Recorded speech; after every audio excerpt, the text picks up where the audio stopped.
Muito bem, estamos de volta por aqui na segunda parte do Talk Show, onde nós conversamos com Igor Barchevsky. Ele que é roteirista, diretor de cinema, ator, jornalista e uma série de outras carreiras que ele vai contar agora nessa segunda parte e que fez dele essa grande personalidade na classe mais terrível que existe, né? Que é a classe dos artistas, uma classe difícil de lidar. Mas, junto comigo, para desvendar esse mistério, a Shaira vai estar nos acompanhando aqui, e também Edson Shimizu. Bem-vindo ao pessoal que está voltando para a live de novo. Sejam bem-vindos. Cadê a Shaira? O Shimizu, já vou chamar o Shimizu aqui. Shimizu, se prepara aí, aperta o play. E hoje, quarta-feira, nessa entrevista com o Igor. Aí na sexta-feira vamos ter a nossa querida amiga Viviane. Fala, Edson. Ô, Shimizu, seja bem-vindo. Você viu aí? Que bacana, meu. Bacana, hein?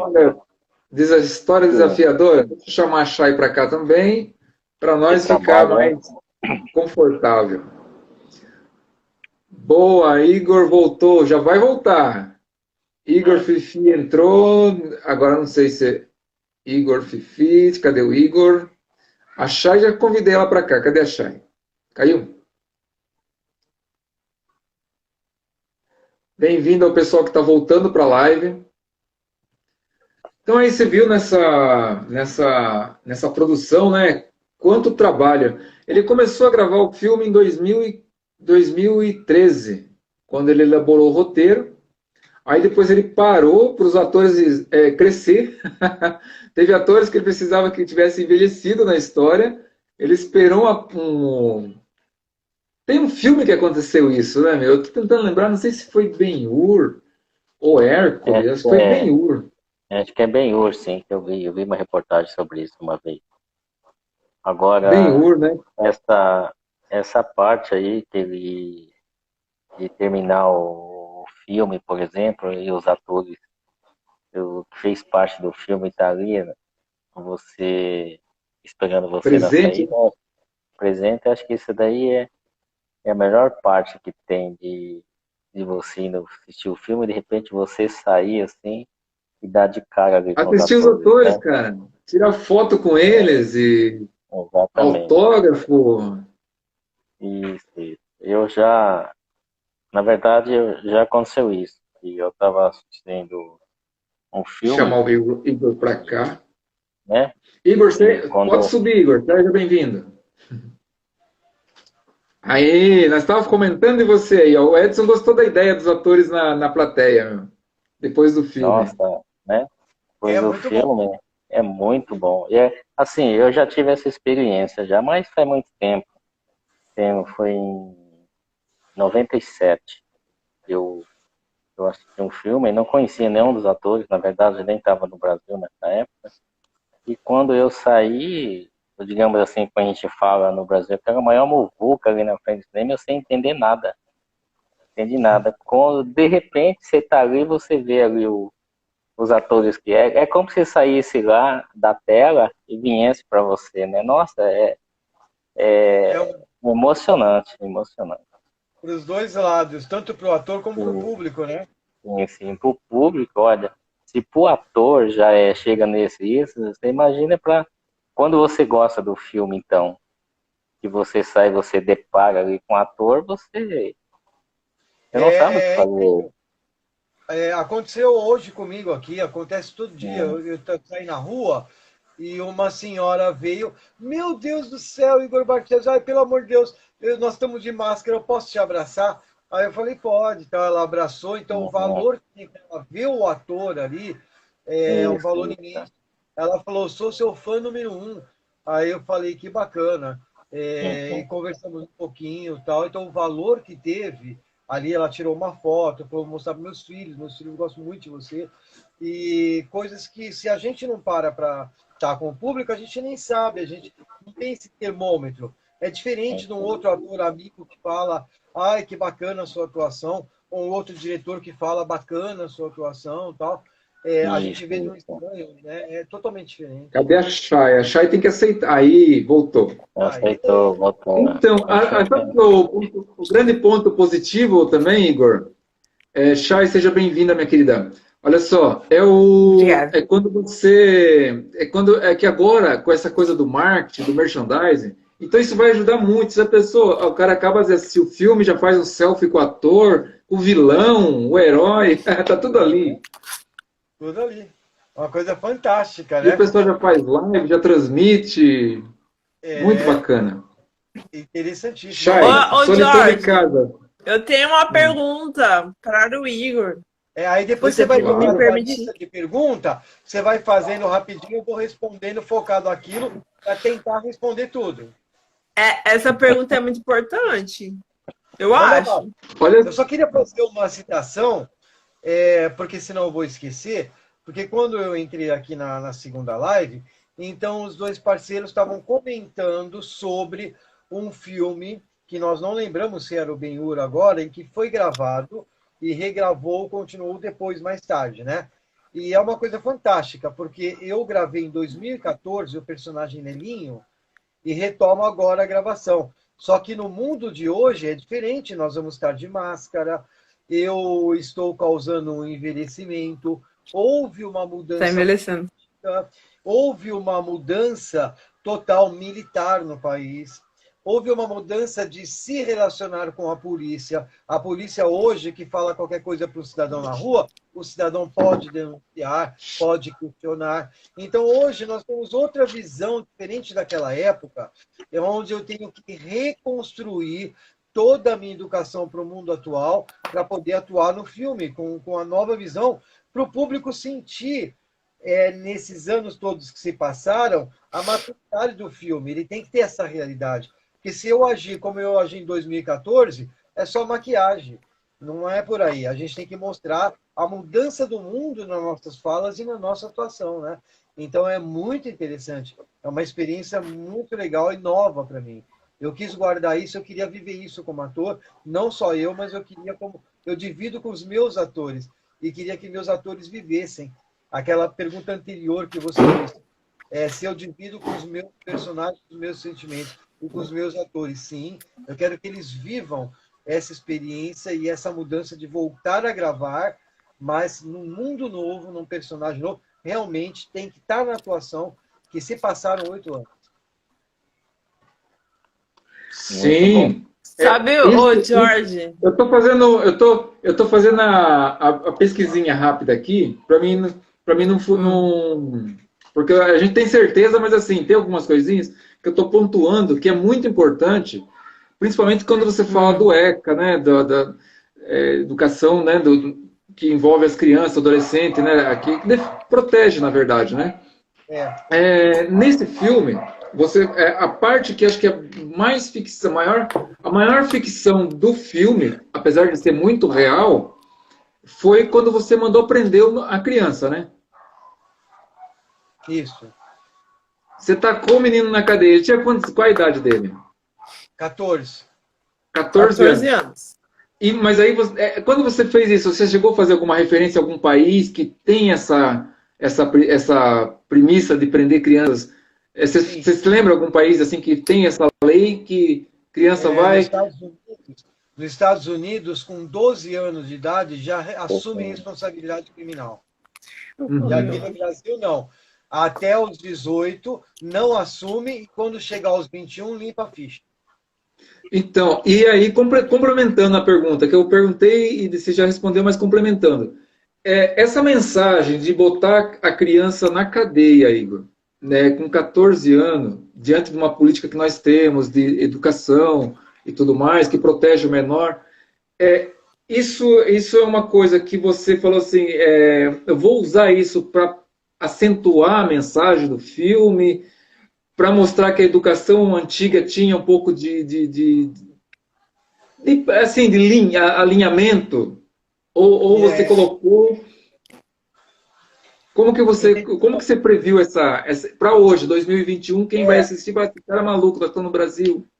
É para causar o questionamento, porque, na minha opinião, como roteirista, também como Igor Bartchevsky é diretor e como jornalista, também como embaixador, eu acho que é um absurdo que não se deve prender um menor de idade, de forma alguma, e não se deve prender, não deveria nem prender um adulto, né? Eu acho que é a educação. Então, através de prender esse menor, no final do filme todo mundo vai entender que esse menor, ele se descobre educando a si próprio, através da nova esposa do Salvador que vai surgir, através de tudo que vai acontecer no filme, essa questão de prender o menor e tudo isso. Então, nós vamos chegar à conclusão que não se deve prender menor e que o ECA, na verdade, é maravilhoso. Mas, infelizmente, o ECA foi usado pela política para formatar opiniões e, principalmente, formatar professores, e foi dado o direito à criança, mas não foi dado no ECA o dever à criança. Não foi dado no ECA a educação à criança. E, cinicamente, alguns políticos aí, renomados, que eu não vou citar o nome, eles disseram assim, bem, mas na Constituição não diz que é proibido matar. Então, se ele matou, ele cometeu o crime. Mas a Constituição não diz que é proibido matar. Então, o filme vai mostrar que a ferramenta do ECA ela é uma coisa maravilhosa, mas ela tem que dar deveres às crianças primeiro, para depois dar o direito. Porque o dever que uma criança cumpre está dando direito a outra criança e à sociedade. E se ela não cumpre o dever e só quer o direito, é aí que entra o crime, a balbúrdia e o conflito. Então, não se deve, de forma alguma, prender um menor. Porque este menor não tem, nem é ridículo dizer menor ou maior na idade, mas tem que dizer, não se deve prender menor, porque esse menor foi negada a educação a ele. Foi negado a ele os deveres. Então, ele está no embalo, cometendo crime, ou seguindo aquele maior que está mandando, ele está entrando para as drogas, para esse mundo do funk, está engravidando, está pegando doença, está passando doença, o HIV está altíssimo e ninguém divulga. Então, tudo isso está acontecendo porque é omisso. Porque se ele tivesse tido a educação, então existe o ECA. Se antes desse ECA houvesse um momento, antes de abrir os direitos da criança e do adolescente, fosse aberto os deveres da criança e adolescente, fosse aberto os direitos dos professores, fosse aberto os direitos do pai, fosse aberto os direitos do poder público como instituição na educação, fosse aberto todos esses deveres que eles têm e os direitos que ele tem sobre a criança, se fosse mostrado, você é criança, quem tem que tomar a decisão não é você, é o seu pai, é sua mãe. Mas não, o ECA arrancou a criança da família e meteu a criança em direitos que a criança começou a denunciar pai e mãe porque brigava, porque batia, porque cobrava. E o ECA entrou com uma violência danada. E repetiram esta fórmula do ECA no Brasil, trazendo o preconceito do negro. Hoje em dia, se olhou para o negro, é crime. Você não pode falar a palavra negro, a palavra preta é crime. Tem que dizer o afrodescendente também já é crime agora, porque está fazendo preconceito com a África. Então agora já é crime falar afrodescendente também. Então tem que dizer as pessoas. Quer dizer, é tudo besteira. O grande fato é que o brasileiro Eu sou desse do que África. O brasileiro ama neguinha sambando. O brasileiro não tinha preconceito nenhum de negro. Existe uma parcela de preconceito promovida pela política, promovida pelos interesses, porque negro veio de uma história de escravidão, e botaram o negro para baixo para abusar com poucos salários, com tudo isso. Então, toda uma história aconteceu para se chegar a isso, né? Então, tanto o ECA como a questão do preconceito e muita coisa no Brasil, ela é feito pelo poder público, por maus políticos, para se prevalecer disso. Então, que fique bem claro que o ECA ele é magnífico e maravilhoso. Ele só precisa ser usado de verdade, sem interpretado de verdade. Só para fechar, você fechar, sim, para ser usado, para fechar essa pergunta, né, e a Shaira emendar com a dela aí, depois o Shimizu. Dentro do. Aí você, quando você fala do ECA, você chega a citar alguma coisa do ECA dentro do filme, no roteiro? Porque com certeza o pessoal que tem o contato, você não chega a abordar, você vai fazer nada. Tá. O Conselho Tutelar chegou a falar com o pessoal. Apenas é citado, eu não quero entrar nesse mérito no filme, porque cada pessoa entende de uma forma, e eu jamais quero que as pessoas pensem que é algo ruim. Não é. É muito bom.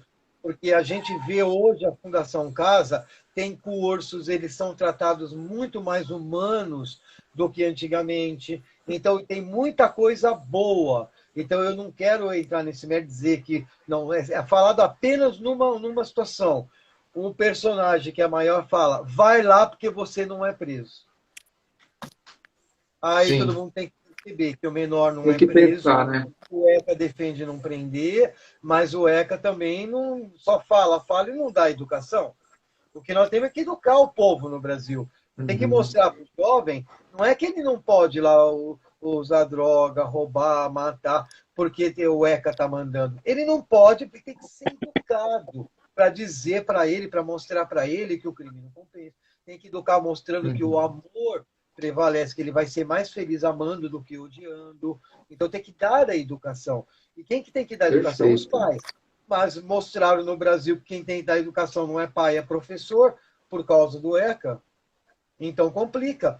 Quem tem que dar educação é pai e mãe. Quem tem que dar formação é professor. Então os políticos precisam dar uma saidinha de lado aí e deixar aí os pais terem poder sobre seus filhos. Esse filme vai polemizar, hein? Vai criar polêmica.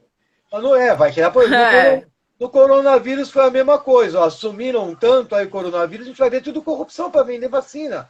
Tinha que deixar os cientistas assumirem o coronavírus. Político tem que ir lá trabalhar no gabinete, parar de falar, parar de ficar... Ele tem que trabalhar. O que político vai entender de coronavírus?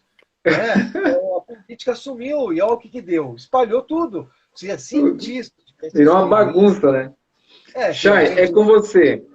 Querido caso... Não deixa o Igor gosta de política, nós vamos discutir política já aqui, não vai virar uma bagunça. Igor Bartchevsky, sabemos nós que pesquisamos a tua vida, que no último dia 31/8/2021 ocorreu um fato inusitado, pelo menos para nós, para você talvez não seja, né? Que tu vem na caminhada. Mas no dia 31/8, o Igor, além de ele ser diretor, roteirista, ele tem uma parte na cultura muito importante. Inclusive, ele foi condecorado, né, na soberania da Ordem dos Cavaleiros William Shakespeare. Isso. Então, ele foi condecorado. É um reconhecimento muito importante. Um reconhecimento que todo artista que conhece de... Só não vai saber o que significa quem não é ligado à cultura. Quem é ligado à cultura vai entender que é um reconhecimento muito importante. E eu gostaria de saber do Igor, como que ele chegou nessa parte e o que ele sente com essa honraria. Primeiro eu gostaria de agradecer ao presidente da Ordem dos Cavaleiros, William Shakespeare Marçal, por desenvolver esse trabalho aqui no Brasil, e ao presidente da Academia William Shakespeare, Tony Baladi, que tem dedicado sua vida para desenvolver esse trabalho aqui no Brasil e também em outros países, né? Mas foi feito no Brasil, este momento foi feito no Brasil. Se bem que tem alçada em todos os países e o título leva a bandeira dos outros países, ele é válido em todos os países. Mas assim, o cavaleiro ele vem do cavaleiro Gran Cruz, que é nas antigas cavalarias e afrontas que tinham, o rei vinha atrás, então os cavaleiros iam com a lança e eles iam na frente matando todo mundo, tirando todo mundo para o rei passar, né? Então eram as guerras que tinham tal, pelos territórios e por tudo que havia politicamente na época. Então os cavaleiros eram aqueles que tinham a coragem de pôr a lança para frente e avançar para que o rei pudesse passar. Então esses são os cavaleiros. Aí eu fui condecorado o cavaleiro oficial dentro da Academia Universitária na cultura. E eu também sou embaixador cultural da paz, né? Então esses títulos eles trazem poderes muito grandes para a cultura e muito fortes, mas é o que você acabou de dizer, Shaira. As pessoas não reconhecem, não sabem. O prefeito da minha cidade não sabe, não é? Que é um cavaleiro. Eles não entendem. Que é um cavaleiro. Tem que estudar um pouco, né? Estudar um pouquinho. Eles não entendem o que é um embaixador cultural da paz. Os poderes que isso tem, o que poderia trazer de benefício para a educação. Então, é porque existe uma briga no Brasil entre educação e cultura. Então, é separado o secretário de Educação e o secretário de Cultura, que se pegam e se acabam, né?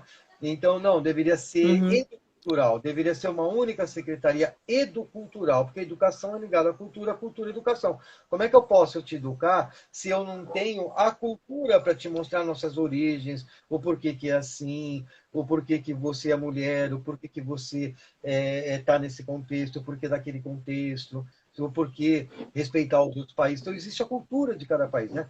Então, isso teria que ser ligado, mas não é.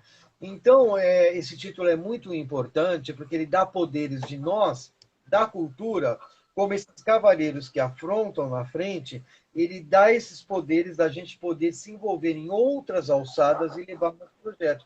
Como eu estou trazendo para a educação, você vê, é cultura, é cinema, é atores, né? Cinema, teatro. Para a educação. E eu gostaria que fosse como o outro filme anterior que eu fiz, que foi o Reflexões de Cortina de Fumaça, que ele fosse passado nas escolas, que ele fosse usado pelos professores, os alunos assistindo, debater o que acham daquele filme. Então, ele tem que ser usado para a educação, né? A cultura tem que ser usada para educar. E o educar para a cultura, ele é politizado. Então, nós somos educados para a cultura, que acha que cultura é ver o quadro, a estátua, o museu. Então, nem consideram o ator sendo da cultura. Não consideram. É da cultura, que o modelo é da cultura. E que essas pessoas, elas estudam, elas têm arte para passar, elas têm conceitos, opiniões. Então, a Margem da Face, na verdade, ele vem trazer para todo o público a questão de um Brasil mais justo e melhor e o desenvolvimento de autonomia intelectual. O jovem que assistiu um filme desse, ele descobriu que ele pode pensar. Ele tem que ter autonomia intelectual dele, não do que a escola está mandando, e depende da idade dele, não do que os pais estão mandando, porque os pais também educam muito errado, porque vem de um país que não tem educação também, e houve muita mudança na sociedade com a informatização. Então, muitas vezes, os pais também não estão próprios a educar. E os filhos e a juventude, eu acredito muito na juventude. Essa juventude do bem aí pode mudar muito esse país. E os políticos do bem também, acredito muito neles, né? Eu acho que o meu sonho seria lançar o Estatuto do Professor. Nós temos o ECA, o Estatuto da Criança e do Adolescente. Lança o Estatuto do Professor, depois lança o Estatuto dos Pais. E aí a gente ia estar de igual para igual para poder conversar com o adolescente, porque dando todos os direitos ao adolescente sem mostrar os nossos, não funciona. Não funciona.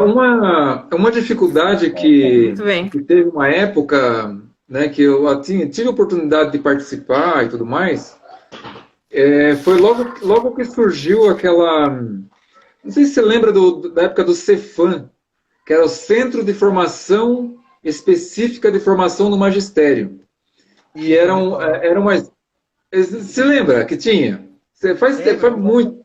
Eu lembro do tempo do Montoro ainda, na polícia. Não lembro não. Não lembra, né? A série É, Tô tava lembrando, tô sempre lembrando, não. Não, é tava- Centro Específico de Formação do Magistério. Então, assim, eu acho que esse estatuto que você está falando aí, se não tivessem detonado com esse projeto na época, que acho que durou acho que uns 8 anos só, acho que nem 8 anos não durou, o que acontecia? Era mestres dando aula para pessoas formar professores. Olha que interessante mesmo. Então, assim, É, eu na época eu fiz 3 anos e a linguagem, desde que era 4 anos, saía professor. Então, só que eu optei por fazer 3 anos e acabei não terminando, porque eu estava envolvido em outras coisas e tudo mais. Mas assim, até cheguei à parte do estágio. Aí o que acontece? O que eles ensinavam lá era o que praticamente eu acho que você faz na preparação dos atores, que é o construtivismo, né? Que é colocar a pessoa no ambiente real da situação. E é. como é que você vai ensinar uma criança a gostar de animais se ela nunca esteve perto de um deles? Só vê pela Tem. cartilha, pelo filme, pelo, sei lá, por um desenho. E na Você vai região, né? impor o respeito pelo animal. Você está impondo que a criança respeite o animal, mas ela não tem convivência com o animal. Então, quer Nunca dizer, viu, né? exatamente. Existe uma conversa que o pessoal, por exemplo, que vive, a criança Atrapalhando que minha cresce live. dentro de Tá São Paulo, atrapalhando minha live. ela conhece o frango que vende no mercado, né? É, É o frango, embaladinho lá. E galinha é aquele que ele vende. Eu pude presenciar isso. Olha, me emociona lembrar disso daí. Porque é. quando a gente vai lidar com uma criança, por exemplo, lá no sítio, vai fazer uma oficina com eles, lúdico, aí você vai falar de avião, sabe, de coisas que eles não vê, né, que eles não têm contato. Né? Muitas vezes tem criança. Eu cheguei a ver criança que nunca tinha entrado dentro de um carro, em pleno século XX. Sabe assim, nunca vi um carro presente. Existem regiões hoje dentro de São Paulo que existe isso. Então, quando você fala disso daí, levar o filme e com essa presença de essas transformações que você coloca, eu me remeto nesses fóruns que eu participei de educação ambiental, que a gente só E viu passar e depois, ó. E isso é tão real que eu faço as peças de teatro aqui na minha cidade, em Praia Grande, nas periferias, e encontro crianças que nunca foram para o mar, nunca viram o mar, morando na praia, nunca viram o mar. Aí, ó, algumas avenidas lá para baixo. Não dá Uhum. nem 2 quilômetros, nem isso. Você entendeu? Nunca Verdade. viram o mar. Vivem ali dentro só da comunidade deles na periferia. Nunca vieram para o centro. Porque é Uhum. mostrado para eles que eles são pobres. Que eles não fazem parte deste mundo. E que nós que estamos aqui na praia somos ricos. Então a gente pode ter mar, pode ter shopping, pode ter tudo. Eles nunca viram isso. Porque é mostrado que eles são o quarto setor, são pobres. O primeiro setor é nós, que somos ricos. Tem o segundo, o terceiro são o quarto. Então, quer dizer, uma sociedade que não educa, que marginaliza, né? É só nós da cultura mesmo, porque educação não vai. Porque educação é regida por político. E a cultura, Uhum. o político tenta reger, mas não consegue, porque nós escapamos da mão deles. Não consegue segurar. Verdade. A gente Chimizo, ó, o Chimizo escutou bastante. O Chimizo ele filtra assim. Qual que é a pergunta, Chimizo? A Ainda sua. ele vem com a pergunta, quer ver?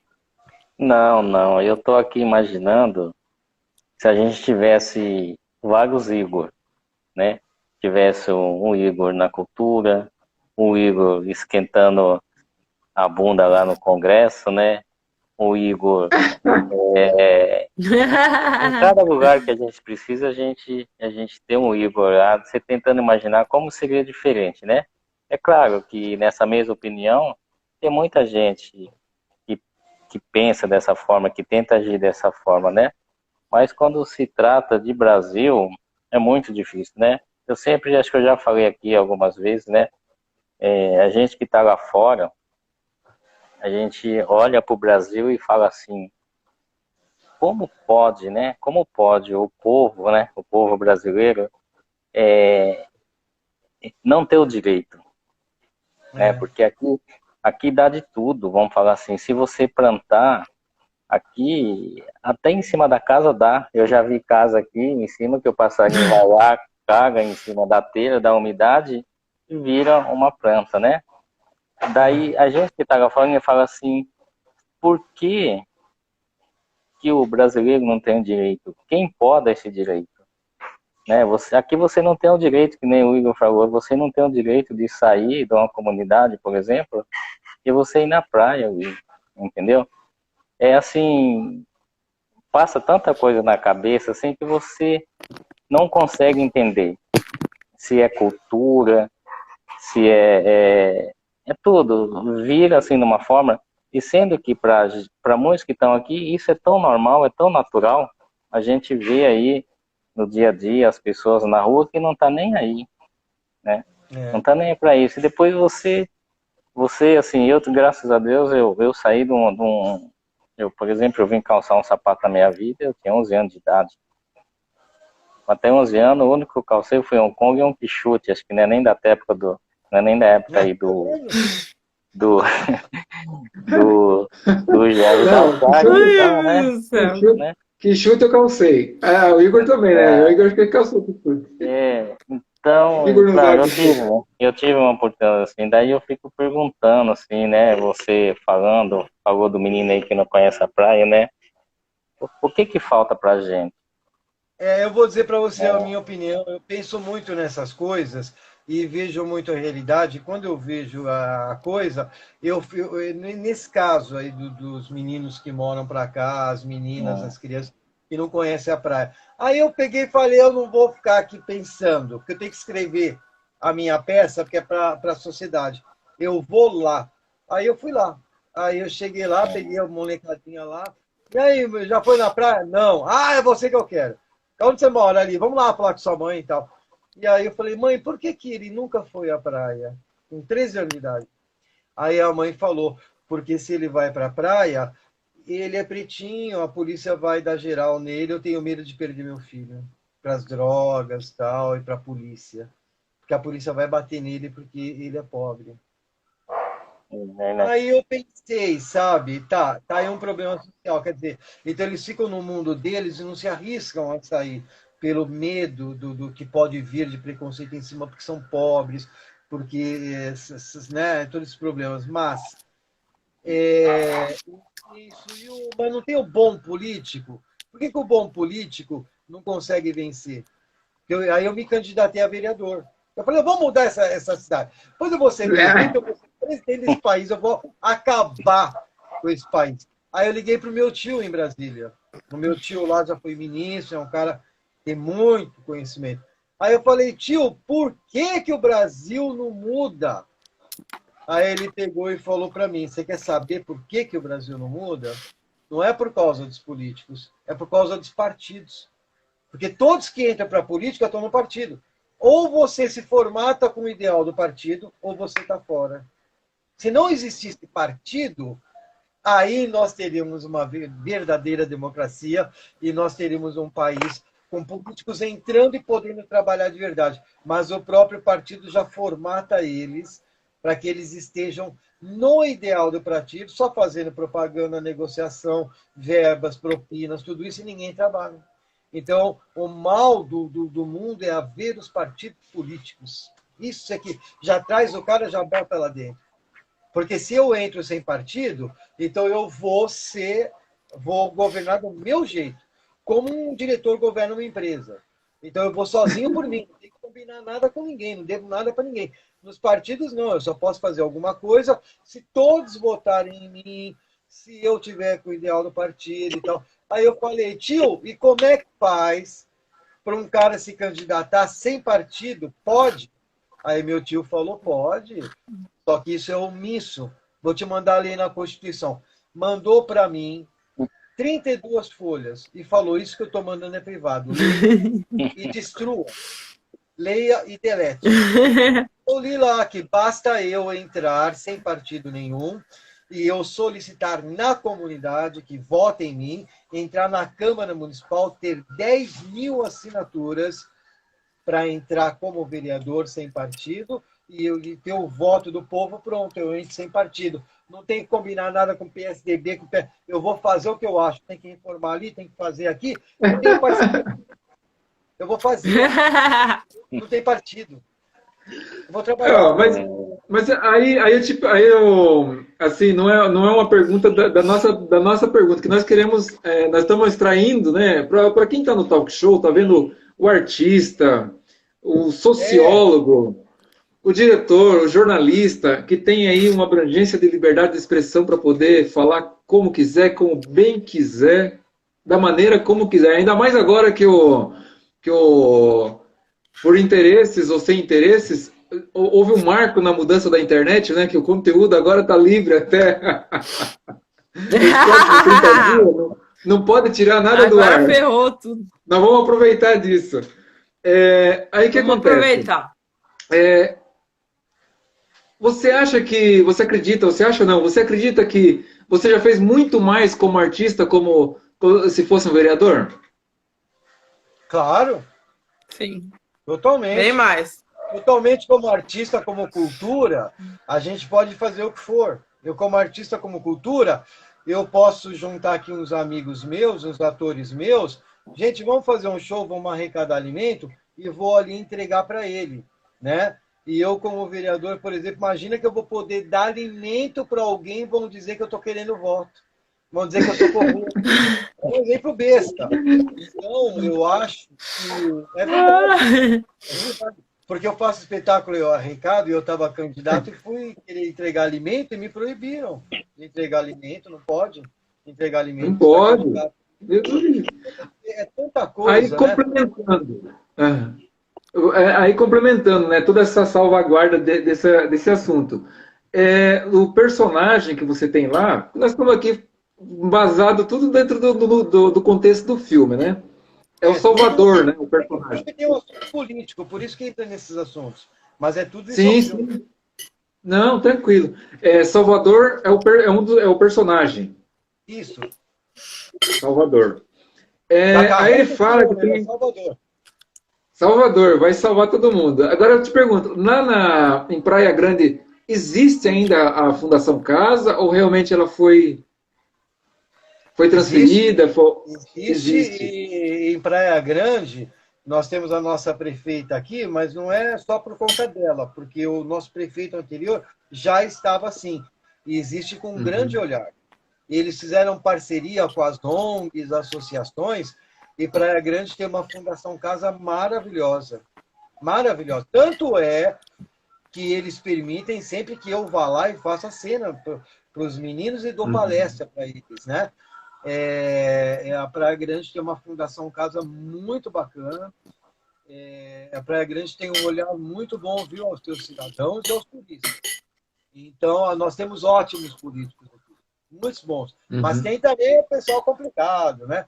Mas nós temos aqui uma vereadora, não vou citar o nome, uma loira, que eu, como vereador, eu saía na rua e pedia o povo votar nela.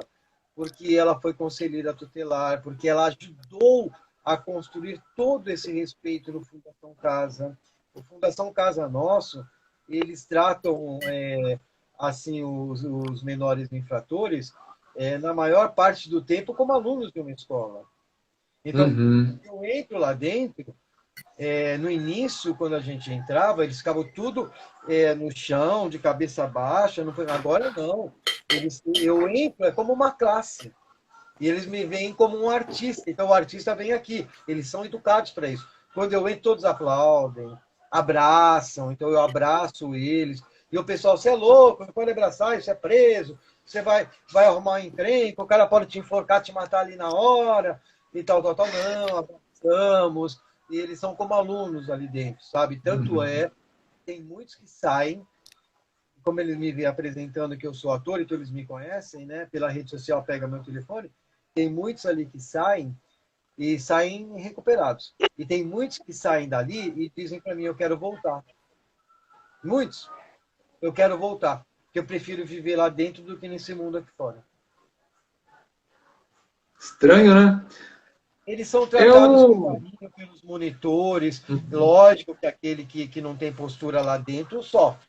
Aquele que não tem postura é rígido. Aí ele vai viver em presídio mesmo. mas eles dão muita atenção, muito carinho. Tem muitos professores que fazem projetos que vão lá dar aulas, palestras, eu sou um deles. Então eu vou lá, dou palestra, que nem o filme A Margem da Face, eu vou passar para eles assistirem, né?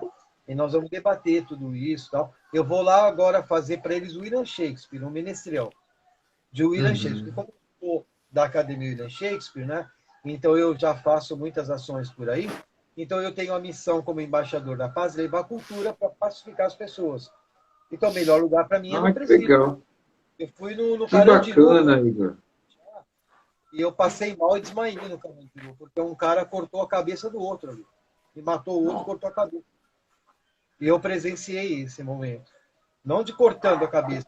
Quando eu olhei, a cabeça estava fora do corpo já, e em cima da barriga. Assim. Nossa. Então,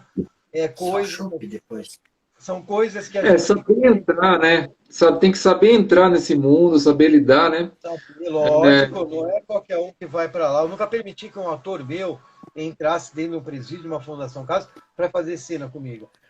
Eles eram preparados, treinados para isso, o jeito de olhar, o jeito de Vai. falar.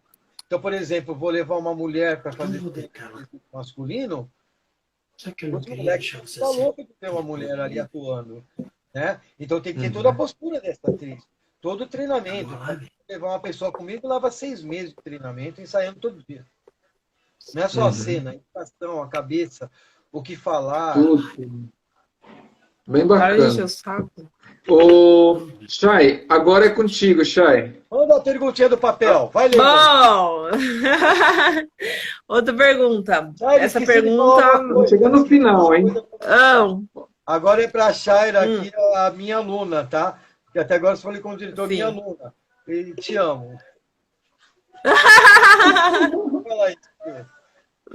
Ô, Japinha, como é a Sim. frase? Zerei a vida. Zerei a vida.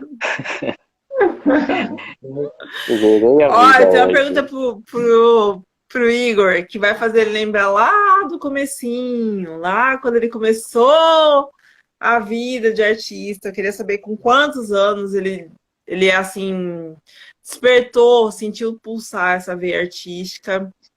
E desses anos para cá, se ele imaginaria chegar onde ele chegou, dirigir hoje, escrever, ter todas as condecorações que ele tem.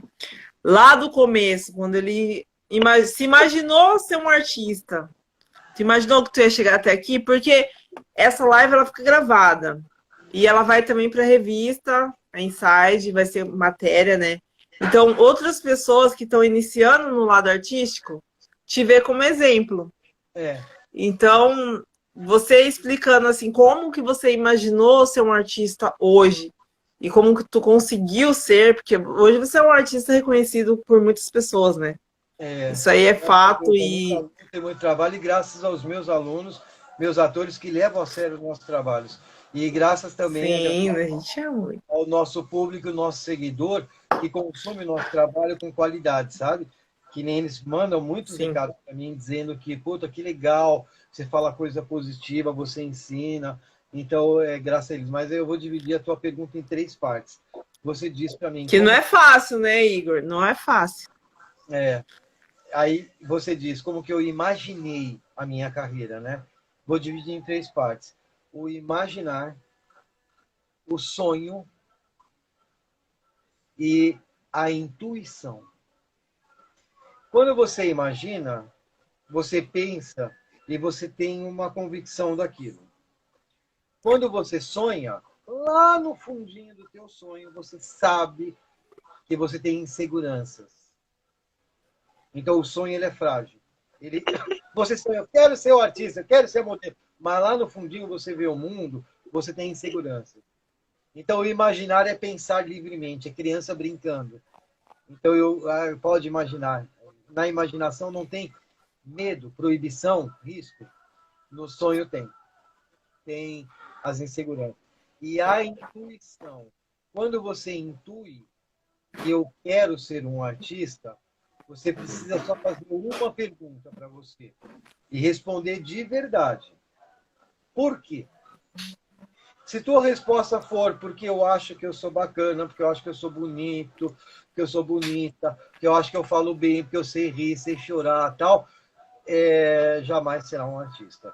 Se sua resposta for porque eu quero escolher esta profissão entre todas na sociedade para dar sentido à minha vida, de servir a esta vida, a este planeta, a esta coisa que a gente não sabe o que é que chama vida. Então eu estou vivo, eu vou viver. Eu posso ser o cobrador do ônibus, eu posso ser o feirante, eu posso ser o presidente, eu posso ser o lixeiro, eu posso ser o vagabundo, eu posso ser o drogado, eu posso ser o cara, eu posso ser tudo nessa vida, o que eu quiser. Eu posso ser tudo. Basta eu fazer. Mas se eu quero ser artista e o meu fazer, ele não é para mim, mas é para o próximo, para o meu público, para o meu diretor, para o meu roteiro, que vai vir, que outro roteirista escreveu. Se eu quero servir, se você intuiu isso, você só precisa entender uma coisa. Para você ser um artista, existe o talento. Quem tem talento sabe fazer e é maravilhoso. Isso é perigoso e não promete carreira. E existe a vocação, que é estudar, que é batalhar, que é fazer os seus documentos, que é ir lá, entrar para a norma, para a regra, para a lei, se formar como artista, que nem você que estudou, que tirou seu DRT, que batalhou. Então, se você descobriu que você intui e que você quer servir ao próximo, você só vai ter que entender o que é talento e vocação. Vá para a vocação, que é o estudo, que é o fazer. Porque isso já te mata ser prepotente de que eu sou maravilhoso, que eu sou isso ou aquilo, e você vai pela sua vocação, que vocação é o estudo, é ter a vocação para aquilo, vai em frente. Não tem como falhar. O sonho hoje da turma, da adolescência, quando vai escolher o rumo, a profissão, eu quero ser jogador de futebol e eu quero ser artista. Então existem milhões, mas existem milhões que sonham, existem milhões que imaginam e muitos poucos que intuem.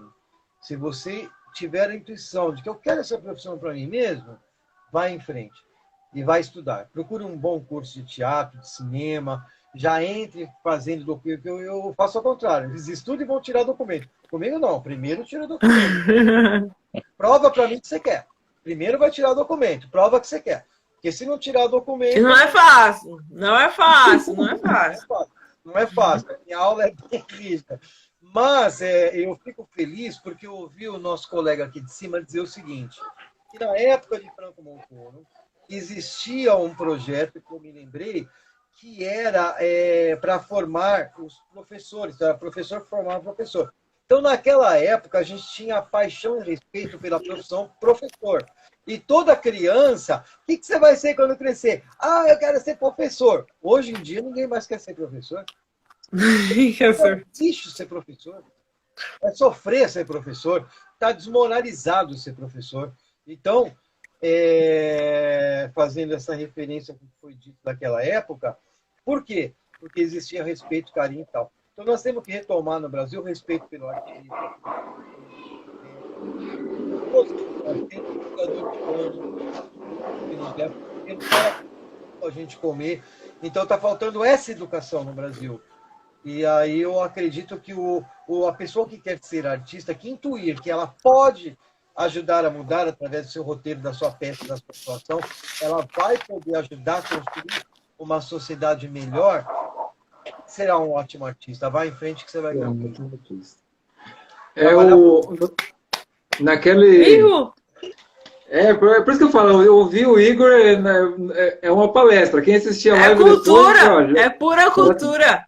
Já teve uma introdução. Palestra motivacional. Introdução às artes, para quem está assistindo a live aí. Eleonora Prado, que foi minha diretora. Eleonora Prado puxava a minha orelha e dava tapa em mim. E Paulinho de Moraes me deu um chute na bunda, falou, que porra é essa de querer sonhar? Tem sonho, porra nenhuma, vai decorar o texto, rapaz, e vai pro palco, tá com medo. Ele era assim. Eu amava ele. Então, você vê, o envolvimento, é bem isso mesmo que você falou, né? A pessoa quando está se envolvendo tem aquele sonho de se envolver com a arte, se envolver com o meio artístico. Eu me envolvi muito rápido com desenho artístico, sabe? E desenhar não é uma coisa fácil, né? Porque até a pessoa com quem aprendi, na época, era o João Campos Xavier. E tem o Ricardo Augusto também, que é um colega meu que fez desenho até para Marvel. Então eu vi ele fazendo aquelas coisas, puxa vida, mas deve ser tão difícil fazer isso daí. Mas é aquilo que você falou, você vai, começa a pesquisar, o famoso autodidata, né, que fala, lê livro, às vezes você mora num lugar, você não consegue, você vê os atores. Por exemplo, quando eu resolvi entrar em companhia de teatro, coisa assim, foi na cidade. Tinha um diretor na época lá, o Carlos Guilherme, ele fazia muito aqueles teatro de prevenção de acidente, né, da CIPA. Acho que até você deve ter feito alguma coisa assim, né? E foi muito bacana. É legal. É muito bom, é muito bom. Aquilo ali é porque você mostra a realidade para as pessoas, né? Acidente. Muito bacana. Agora, e ali pode falar. A CIPAT eu aconselho para todo ator fazer, para as empresas, que a gente trabalha para o outro. A questão do acidente, a questão do perigo, a questão de não perceber quem é diretor na empresa, quem é a pessoa de tal cargo, conhecer a empresa. Então, esses trabalhos ensinam tudo isso, né? Mas é muito bom porque através desses trabalhos o ator aprende a trabalhar para o outro, porque ele está ensinando para o outro. E nesta vida não foi eu que fiz isso, não fui eu, foi Deus que fez isso. Quando a gente faz para a gente não tem esse resultado.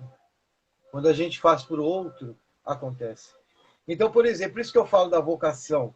Se eu quiser ser ator para mim, então é muito pouco, porque eu vou estar dormindo de manhã, vai despertar o relógio, e é para mim mesmo, eu não tenho compromisso, é para mim, porque minha vaidade de querer ser ator famoso, de querer tirar fotos e selfies, e ser então, eu faço depois, está dormindo. Agora, eu tenho compromisso com o outro, fazer para o outro, para o meu público que está me esperando, então, aí a gente vai fazer. Então, quando Deus criou uma vida para a gente, e quando a gente abandona nós mesmos, nós vamos mais longe, nós crescemos mais. O ator faz isso, né? Isso só é atingido ou na idade madura, através da psicologia, ou é atingido através do meio artístico. A educação não ensina isso. E aí, sabe onde que eu fui tomar o choque do teatro? Né? Que eu não fiz academia de teatro, não, igual você, assim, né? Tô ali, tô no meio do caminho. Mas o primeiro choque que eu tive foi no Teatro Oficina. Então você imagina aquela pessoa que tem vontade de fazer teatro, não sei o quê, daí vai se envolvendo, né? Com pequenos eventos, de repente está lá no Teatro Oficina com o mestre Zé Celso lá, né? E aquela loucura toda, E assim, foi uma passagem muito rápida, mas assim, foi o suficiente para hoje estar te entendendo perfeitamente aí, saber os valores que um artista tem. Você vê o Zé Celso, Augusto Boal, o Renato, todos esses caras construíram a cultura no Brasil mostrando que era necessário ter junto à educação. Antunes Filho. Antunes, meu Deus, coisa linda. Né? Coisa linda. Né? E você vê que coisa, e tudo na luta, no sofrimento, homens que lutaram sozinhos para mudar o Brasil. E aí você vê o Augusto Boal, que até impulsionou Chico Buarque, né? Por causa do exílio da ditadura. O Chico Buarque tem aquela música carta, estava em Portugal exilado, dizendo, não, aqui continua do mesmo jeito, o Brasil está do mesmo jeito, continua a paixão pelo futebol, mas é assim que a gente aguenta, é assim que a gente leva. Então, tá vendo, Shaira? Ô Shimizu, vai vendo aí, hein? Olha o professor falando. Ó o mestre falando. E você falou do Augusto. O start lá de mexer com a cultura foi o Paulo Freire, que mudou o sistema educacional, se servindo dos seus colegas todos, Augusto Boal, aquela turma toda, para poder mudar a educação. Mas mesmo assim, de tudo que ele mudou, muita coisa foi suprimida pela política e foi politizado os professores. Um professor, por exemplo, não pode falar o que eu estou falando numa classe de aula, não pode falar. O professor falar isso, é mandado embora. O professor tem que ensinar lá o que está dentro da grade dele. Da cartilha, né? Verdade. Da cartilha. Cartilha. Chay, Famosa cartilha. aquele papel. É a última, hein? A última pergunta que eu tenho pro Igor. Isso, Igor, calma aí, só complementando. Você falou Augusto Boal, foi o primeiro livro que eu li, que é Os 200 Exercícios de Atores. Você viu esse livro? Nossa, que sofrimento entender os exercícios. Entendeu Sofrimento. Eu falei, você não acredita. Eu falei assim, porque para ser ator tem que conhecer esses 200 exercícios. Você imagina o desespero do menino. Mas olha, ele foi coisa... tudo, e depois que a gente se forma, a gente se liberta. Porque você pode usar a sua criatividade, você pode usar o seu improviso, você pode ser autônomo, porque você aprendeu os caminhos de executar dentro de uma regra. E não fazer porque você quer.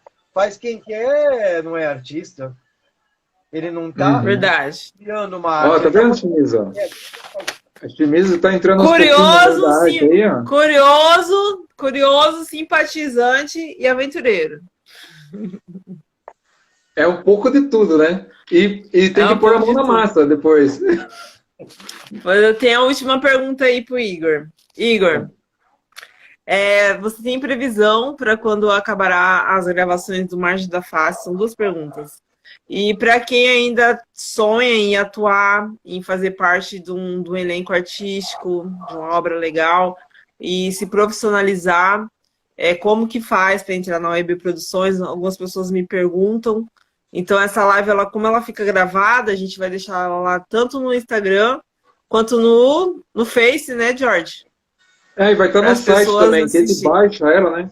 Vai que o Instagram resolve. Então, aí... Eu vou pôr tu dá as dicas aí.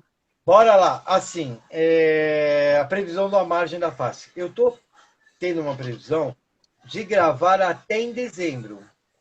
Né? Terminar as filmagens em dezembro. E entrar para... Tá perto? É dezembro agora. Nós estamos em outubro, né? Em setembro, né? Então eu tenho para gravar cenas de São Paulo. Termina agora até dia 20. São Paulo, Praia Grande e tal.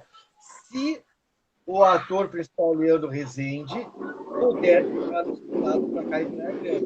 Ele está tendo liberação do trabalho dele lá tal, e ele já acusou que sim.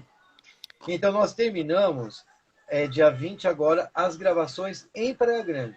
Aí nós vamos para Copacabana. Eu tenho gravações em Copacabana que eu estaria fazendo aí começo de outubro. Aí até o mês de outubro eu estou em Resende. Gravamos tudo em Resende. Aí eu vou terminar a captação. Aí vai para os remendos, que chama Insert.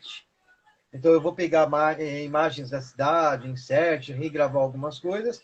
Aí vai para edição. Então eu acho que em dezembro eu finalizo tudo, porque o meu sonho era lançar em janeiro, que é verão, porque eu tenho aqui neste filme A Margem da Face atores renomados, internacionais, como o número 1 do mundo, que é o Robson Miguel. Tem música dele no filme. E ele vai atuar também. Nós temos o Jó Silva, que tocou com Gonzaguinha, que está preparando... Não posso falar, vou falar aqui. Ó. Fala que não fui eu. Que está preparando... ele vai fazer um show no Rio de Janeiro e está preparando uma live em grande estilo com músicos famosíssimos. E ele não divulga nada, não fala nada, não pode falar. Mas é porque dentro deste projeto dele tem uma letra de música que ele vai cantar minha. Uma das músicas do show dele, a letra é minha. Eu escrevi e ganhei um prêmio com a letra, porque eu era músico antes de ser ator, né? Eu era amigo do Renato. Olha! E aí eu tenho 180 músicas. Ainda tem essa. Meu Deus, ainda tem essa. Nós vamos marcar um dia para ver ele cantando. Essa é novidade. É novidade essa daí. Novidade, nós temos que marcar um dia para ver ele cantando. Ele cantando na live. Aqui. Agora ele representou agora, hein? Eu fazia backing vocal só, porque eu para cantar aqui, Deus o livre. Sou desafinadíssimo. Mas para a letra eu muito bem para também fazer os arranjos, era legal. Escritor, né? Roteirista. É. E Porque daí até que nasceu o roteirista, porque eu já estava com a música, já